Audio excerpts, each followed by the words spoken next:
Vous êtes sur Mandico Télévision, mesdames et messieurs. Bonsoir, bienvenue à cette grande édition du journal, les sommaires.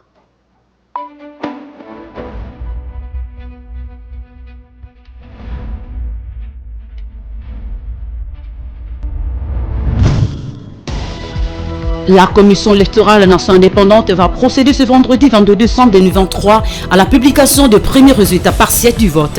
Didi Manara Linga, deuxième vice-président de la CENI, a invité les candidats présidents de la République à prendre part aux travaux des compilations des résultats pour s'assurer davantage de la transparence mise en place par la centrale électorale. Pendant que la commission électorale nationale indépendante, via son deuxième vice-président Didi Manara, refute les rapports de la mission d'observation électorale du Sanco-ECC, le centre Carter a, dans un rapport publié ce vendredi 22 décembre 2023, décrié plusieurs cas de violation des droits de l'homme, dont 19 dossiers enregistrés selon. Bonsoir, mesdames et messieurs. Comme annoncé, un rapport préliminaire des scrutins du 20 décembre 2023, c'est ce qu'a publié la synergie des missions d'observation citoyenne des élections CIMOCEL en sigle le jeudi 21 décembre 2023 Kinshasa. Dans ce document, la CIMOCEL a révélé quelques failles pendant le déroulement du scrutin. Fort de ce constat, cette organisation a invité la CENI à rectifier le tir pour la suite du processus électoral. Regardez. Dans cette déclaration préliminaire, la CIMOCEL a égrené les quelques failles relevées par ses observateurs lors du vote le 20 décembre 2023. Elle a fait part de quelques soucis logistiques et techniques rencontrés par la Commission électorale nationale indépendante dans l'organisation des scrutins. Nous avons observé l'ouverture du bureau de vote, le déroulement des opérations de vote, le dépouillement là où ça se fait. L'échantillon de la CIMOCEL se déroule sur 2441 bureaux de vote. Nous voudrions souhaiter que la CENI va tout faire pour améliorer la qualité dans le déroulement des opérations de vote. La synergie des missions d'observation citoyenne des élections n'a pas vu que du négatif. Elle a tout de même salué le dénouement de certains cas par la centrale électorale. Dans la foulée, elle a invité la CENI à communiquer de façon stratégique avec les parties prenantes sur la suite du processus. Une communication qui, selon la CIMOCEL, permettra d'apaiser les esprits. La CIMOCEL est là pour l'amélioration du processus électoral et donc la CIMOCEL évidemment va travailler de plein pied et travaille de plein pied pour que la qualité des opérations soit améliorée et c'est pour ça que nous faisons des recommandations en appelant par exemple en ce qui est la sécurisation, que le ministère de l'Intérieur fasse son travail, en ce qui concerne de l'amélioration des opérations sur terrain, que la CENI fasse ce qu'il faut pour améliorer cette qualité des scrutins. Nous avons 48% des taux d'incidents qui découlent en fait des électeurs. À noter que la CIMOCEL a déployé sa mission d'observation électorale dans toutes les 26 provinces que compte la République démocratique du Congo. Le rapport définitif est attendu après la publication des résultats provisoires par la CENI et définitifs par la Cour constitutionnelle. Et au lendemain de la tenue des élections combinées du 20 décembre 2023, l'Organisation de la société civile pour la paix au Congo, OSPC, en sigle, invite la population au calme. Cette organisation de la société civile exhorte le peuple congolais à demeurer pacifique et quels que soient les résultats qui vont être publiés. L'appel a été lancé le jeudi 21 décembre 2023 à Kinshasa à travers leur déclaration préliminaire sur les élections. Commentaire. Ces élections représentent un enjeu. Lors de la conférence de presse, l'OSPC est revenu sur le déroulement des scrutins combinés du 20 décembre 2023. L'Organisation de la société civile pour la paix au Congo a noté quelques irrégularités qui ont émaillé ces scrutins en dépit de son importance pour la République démocratique du Congo. Ces élections représentent un enjeu particulièrement important pour le développement et la stabilité politique de la RDC qui a connu des tumultes depuis plusieurs années. Toutefois, le vote s'est passé dans un climat relativement calme et apaisé, permettant ainsi à tous les électeurs congolais d'exercer leur droit de suffrage universel malgré l'arrivée tardive des matériels de vote dans certains centres et bureaux de vote et l'existence de foyers de tension et de violence.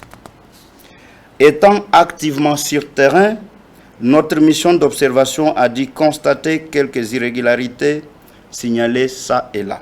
Les Congolais se sont rendus en masse aux urnes le 20 décembre 2023. Lors de ces 4 scrutins combinés, ils devaient élire le président de la République, les députés nationaux et provinciaux, ainsi que les conseillers municipaux. Après avoir glissé les bulletins dans l'urne, place maintenant à l'attente des résultats sortis de ces urnes. En ce moment, les esprits s'échauffent puisque tout le monde veut remporter cette compétition électorale. En sa qualité de mission d'observation électorale, l'OSPC a demandé aux Congolais d'attendre les résultats dans la paix. L'OSPC invite la Commission électorale nationale indépendante à traiter les résultats des élections sans complaisance ni esprit partisan, mais en toute transparence, honnêteté et dans le strict respect de la volonté exprimée par le peuple souverain primaire, pour ne rendre rien que la vérité des urnes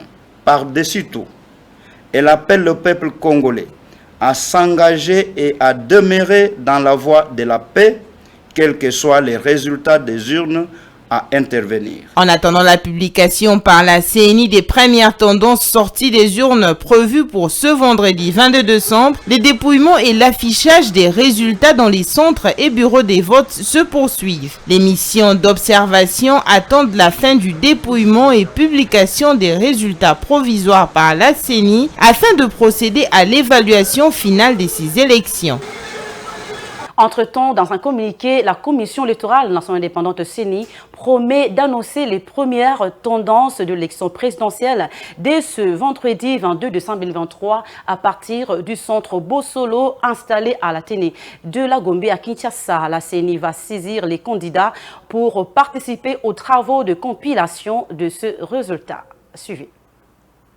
La Commission électorale nationale indépendante, CENI en sigle, a annoncé que les premières tendances de l'élection présidentielle seront publiées dès ce vendredi 22 décembre 2023 à partir du centre Bossolo installé à l'Athénée de la Gombe à Kinshasa pour la publication progressive des résultats de l'élection présidentielle. Intervenant jeudi 21 décembre 2023 dans l'émission Au cœur de la présidentielle 2023 diffusée sur la chaîne nationale RTNC en sigle, Didi Manara-Linga, deuxième vice-président de la Commission électorale nationale indépendante, a invité les candidats présidents de la République à prendre part aux travaux de compilation des résultats pour s'assurer davantage de la transparence mise en place par son intuition, la CENI. Nous voudrions vraiment que les candidats présidents de la République viennent ici au centre Bossolo parce que la CENI a prévu pour eux toute la logistique nécessaire pour qu'ils participent à cette étape.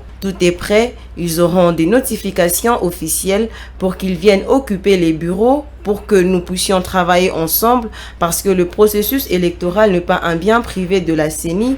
Nous travaillons avec des partenaires, avec tous les peuples congolais, a déclaré Didi Manara-Linga. Et d'ajouter qu'ils viennent pour voir comment nous compilons parce que c'est eux qui demandaient la transparence. Évidemment, la transparence est là. Voyez un peu cette salle, c'est une innovation et nous pensons que ceux qui viendront après nous puissent aussi améliorer et aller de l'avant. Président Denis Kadima avait promis une CENI au standard mondial. Voici un exemple. Pour Didi Manara, son institution a bel et bien répondu au rendez-vous de son histoire avec le peuple congolais en passant à une nouvelle étape et importante du processus électoral. La CENI prévoit une publication progressive des résultats. Au cœur de l'Athénée de la Gombe à Kinshasa, un centre de publication des résultats a été installé. Doté d'écrans géants, de bureaux, d'une salle de conférence et de diverses autres pièces, ce centre réunit les experts de la CENI, les observateurs et les médias. Les résultats seront affichés au fur et à mesure de leur arrivée. Ce centre nommé Bossolo en référence à la vérité des urnes. Parlons toujours élection. La mission d'observation électorale, la conférence épiscopale nationale du Congo de l'Église du Christ au Congo, Moé Sanko ECC en sigle, a révélé plusieurs irrégularités et incidents lors des élections qui se sont déroulées le mercredi 20 décembre 2023 en République démocratique du Congo. C'est dans un communiqué lu par l'abbé Donatien Tcholé que la Moé Sanko ECC prouve qu'il y a eu vote avant l'ouverture des bureaux. Images et commentaires. La mission d'observation électorale a relevé plusieurs irrégularités et incidents lors des élections déroulées le mercredi 20 décembre en République démocratique du Congo. Dans un communiqué lu par l'abbé Donatien Tcholé, 123 rapports de la Moé Sanko ECC prouvent qu'il y a eu vote avant l'ouverture des bureaux. S'agissant de lieux où sont installés les bureaux de vote, la Moé Sanko ECC a sélectionné 1812 rapports d'observation électorale. 204 rapports, soit 11,26%, attestent que le bureau des votes était installé aux académies, écoles militaires. 7 rapports, soit 0,38%, indiquent que le bureau de vote était installé dans les quartiers généraux de partis, regroupements politiques. 84 rapports, soit 4,64%, prouvent que le bureau de vote était installé dans des lieux de culte. 1524 rapports, soit 84,1%, indiquent que le bureau de vote était installé dans des endroits indiqués par la loi électorale. Concernant l'heure du vote du premier électeur, la Moé Sanko ECC a sélectionné 1247 rapports. 803 rapports, soit 64,39%, renseignent que le premier électeur a voté à 6 heures. 231 rapports, soit 18,52%, attestent qu'il a voté avant 6 heures. 83 rapports, soit 6,66%, indiquent qu'il a voté entre 6 heures 1 minute et 7 heures. 82 rapports, soit 6,58%, montrent qu'il a voté entre 7 heures 1 minute et 8 heures. 19 rapports, soit 1,52%, disent que le premier électeur a voté entre 8 heures et 9 heures. 29 rapports, soit 2,23%,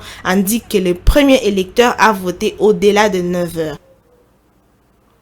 Par ailleurs, 19 morts, c'est le bilan des violences électorales publié par le Centre Carter, une mission d'observation électorale ce vendredi 22 décembre dans son premier rapport autour des divers cas de violation des droits de l'homme, intolérance ayant conduit aux violences pendant la période de campagne ainsi que le jour même du scrutin. Rentrons-les là pour plus de détails.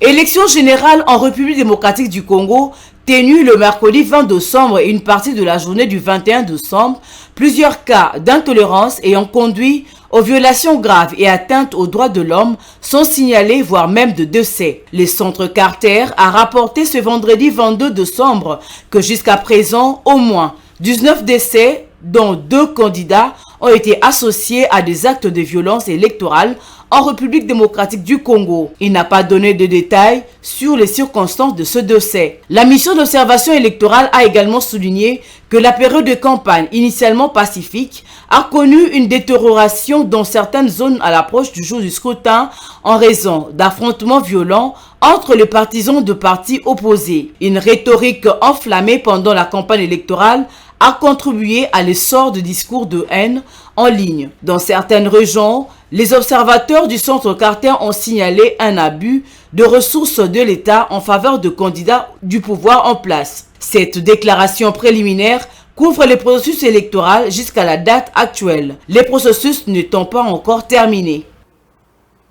Changeons de chapitre. Plusieurs agents et cadres de la GECAMIN sont allés à la retraite après les beaux et loyaux services rendus à cette entreprise éligible à la retraite. Ils ont reçu leurs indemnités de sortie et ont remercié de ce fait le directeur général Placide Kala pour cette mise à la retraite qui est une première après plusieurs années. Reportage. Ils ont passé plus de 30 ans, voire même 40 ans pour certains, à travailler durement pour donner le meilleur d'eux-mêmes au sein de la Générale de carrière des mines. Certains dans les mines et sur terrain et d'autres dans l'administration à Kinshasa et à Matadi, comme ces 9 agents et cadres. Pour la première fois, depuis des années, les agents et cadres de la GECAMINE peuvent aller en retraite avec leur décompte final payé. Les bénéficiaires se sentent réjouis. Nous rappelons ce que nous avons vécu à la GECAMINE pendant autant d'années et que les gens par moments sortaient sans qu'ils soient honorés, faute de la trésorerie. Aujourd'hui, nous sommes en droit de nous réjouir, de dire merci à l'employeur que la GECAMINE, cette grande société minière, poumon de la RDC. Si cela est arrivé, c'est parce qu'il y a eu la volonté de quelqu'un, le DG, qui a pensé à honorer les retraités. Donc la première vague qui sort, c'est une vague qui ne peut dire que merci. Et nous encourageons l'employeur à cheminer dans le même sens parce que nous avons vieilli. Les jeunes vont nous remplacer. Nous qui avons rendu les loyaux services, nous sommes en droit d'aller nous reposer calmement. Au total, 320 agents de la GECAMINE sont allés en retraite. Outre le décompte final payé, chacun a eu droit à un appareil électroménager. Ce départ coïncide avec un vent nouveau qui souffle à la GECAMINE depuis le mois de février. Et en société, fin de la première partie des travaux de réhabilitation de la route Première République. Dans un tronçon compris entre Dokolo-Sainte-Thérèse, les 10 travaux n'ont pas rencontré les attentes de la majeure partie des usagers de la route. Les détails dans ce reportage.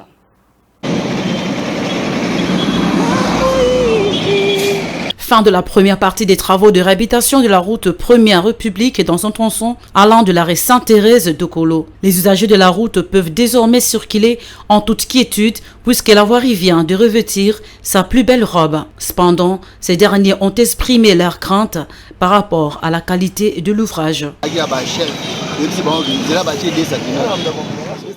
Pendant l'exécution des travaux, nous avons reproché à l'OVD par rapport à la couche de cet asphalte. Nous déplorons la qualité de cet ouvrage.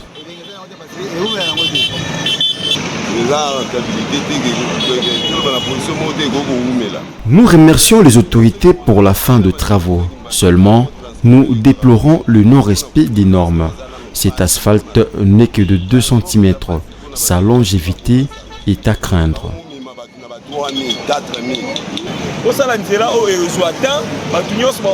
Nos dirigeants sont là pour soutenir les travaux de mauvaise qualité pour piller la caisse de l'État. La couche de cet asphalte n'est pas épaisse. Par ailleurs, les attentes sont aussi de voir la poursuite des travaux de réhabilitation du tronçon Dokolo-Kimbantsege cimetière tel que prévu. Nous remercions les autorités pour la fin des travaux. Nous souhaitons aussi la poursuite des travaux de réhabilitation de la route Kimbantsege cimetière. La population de là souffre pour se déplacer. L'entreprise de voiries et drainage OVD est la mieux placée pour éclairer l'opinion sur la technicité utilisée dans l'exécution de cet ouvrage afin de lever les doutes sur la question liée à sa durée. Toujours en société, à la veille des festivités de fin d'année en République démocratique du Congo, plus précisément à Kinshasa, il s'observe une flambée des prix sur les produits de première nécessité. Les ménages et les vendeuses attribuent cette situation de hausse de prix à l'instabilité du taux d'échange qui ne leur permet pas de mieux réaliser leurs activités. Les vendeuses du marché Bumbu vers Selembao se sont exprimées au micro de Merveille Loabea Vite. Écoutons-le. L'instabilité du taux d'échange en RDC est une situation qui non seulement entraîne une flambée de produits de première nécessité, mais également une occasion pour les cambistes de manipuler arbitrairement le taux d'échange. C'est ce qui entraîne la hausse des prix des denrées alimentaires sur le marché, a soutenu une vendeuse. La flambée de produits de première nécessité est due à l'augmentation de prix d'achat auprès de grossistes. Une botte de ciboulette se vend actuellement à 100 000 francs, les filets d'oignons à 200 000, celui de l'ail était à 50 000, il se négocie maintenant à 90 000 francs. boîte oyo ba ayo tu vas non seulement 50 000 pour le moment comme 90 000. D'autres vendeuses, quant à elles, la flambée du produit alimentaire est due à l'augmentation du prix d'achat auprès de grossistes et l'instabilité du prix de transport. On ne se retrouve pas. Nous demandons aux autorités de revoir le taux de change et les prix des transports qui nous rend la vie difficile.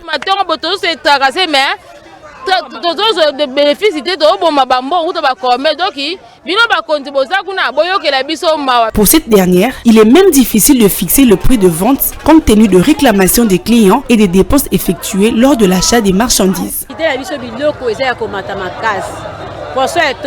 La rame de poisson revenait à 25 000 francs. Aujourd'hui, elle se négocie à 52 000 francs. La hausse des prix des denrées alimentaires auprès de grossistes ne nous permet pas de vendre à un prix convenable.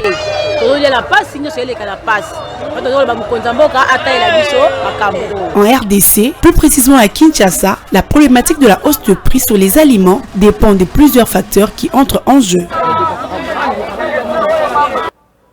Et chutons avec le sport. Le sélectionneur national des Léopards de la République démocratique du Congo, Sébastien Desarbres, a rendu public le mercredi dernier la liste de 45 joueurs présélectionnés pour la Coupe d'Afrique des Nations CAN, dont la phase finale va se dérouler du 13 janvier 2024 au 11 février de la même année en Côte d'Ivoire. Le détail.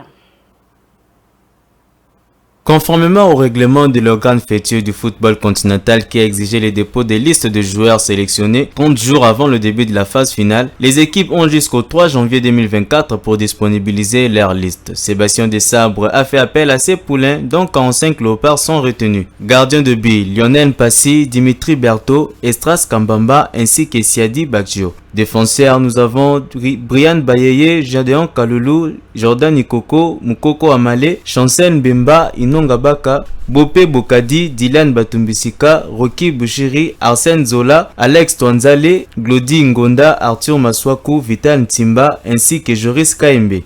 Milieu de terrain, Rodik Peli Panzu, Omenuken Foulou, Samuel Mutusami, Edo Kaembe, Charles Piquel, Aaron Chibola, Arnold Lusamba, Gaël Kakuta, William Balikwisha ainsi que Niskens Kebano. Les attaquants, nous avons Chadra Kakolo, Jonathan Okita, Jackson Mouleka, Glody Lilepo, Jonathan Bolingi Mpangi, Yohan Wissa, Théo Bongonda, Grady Diangana, Simon Banza, Ben Malango Ngita, Cédric Bakambu, Meshak Elia, Fiston Maele, Silas Katompa ainsi que Gaura Lora. Notons que les managers et sélectionneurs de la République démocratique du Congo rendra public la liste de 27 joueurs le 27 décembre prochain en marge du stage prévu aux Émirats Arabes Unis au mois de janvier prochain.